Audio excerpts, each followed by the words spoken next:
खुतबा number 77। आप अलैहिस्सलाम का इरशाद करामी।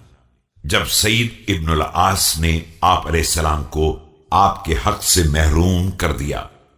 बिस्मिल्लाहिर्रहमानिर्रहीम।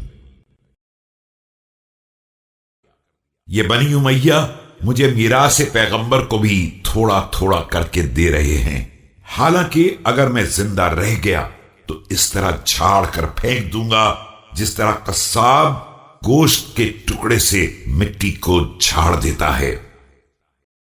The Banu Umayyah are allowing me the inheritance of Muhammad, peace be upon him and his progeny, bit by bit. By Allah, if I live I would throw them away as the butcher removes the dust from the dust-covered piece of flesh.